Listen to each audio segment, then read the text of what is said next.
Kara wrote to me. Kara said, "Hey, David, my boyfriend is constantly forgetting that he has told me stuff. And when I tell him you told me already, he gets angry. How should I deal with forgetful people? I just don't want to have to listen to the stories over and over again." I have a couple of people in my life that don't remember that they have told me the same things many, many times. And I used to always say, "Oh, you told me." And I would stop them in the middle. And that wasn't necessarily received in the best way. And I recently read a tip about this. And what you say is, rather than "yes, you told me," which kind of implies I don't want to hear this again from you and annoyance with having been told, it's "I remember you telling me that," which is communicating the same thing, that this is not the first time that you're being told this, but it has the connotation of it was important enough when you told it to me that I remember it, right? So it's a small difference in language, I think, Lewis, and it may not resolve Kara's problem with her boyfriend, but I think that it's something to think about.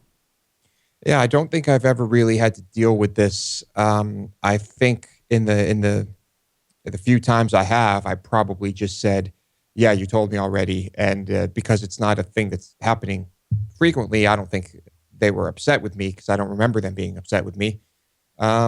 So I don't really have much advice in this department, but I do like that one. I remember you telling me that. It seems like a better way to put it. One of the people I deal with this with is my girlfriend, and I've tried this. And the problem you may have, Kara, is sometimes my girlfriend will say, "Well, maybe I just want to tell you again because I like the story."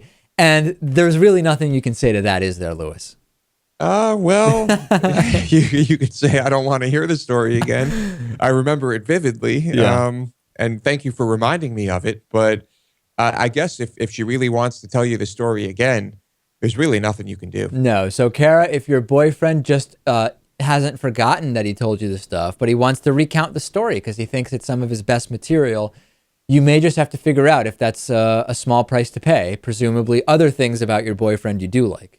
I will say this: if he starts going with the story and it's one you've heard before, you don't have to listen to it. If you're watching TV, you can just keep watching TV.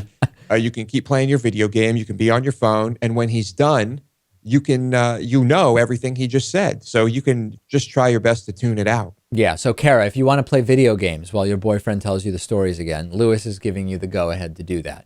Send in your questions. 219-2DavidP is the voicemail. We have a fantastic bonus show for you today. An artist turns DNA from chewed gum into sculptures. In Florida, the Department of Environmental Protection can't say climate change. And I hate to break it to you, but you might be eating seafood that was fed pig feces. I'm going to a really good seafood restaurant kind of soon, and I'm very curious about this because I want to have all the data that I need in order to protect myself. All of that and more on the bonus show, davidpakman.com/membership.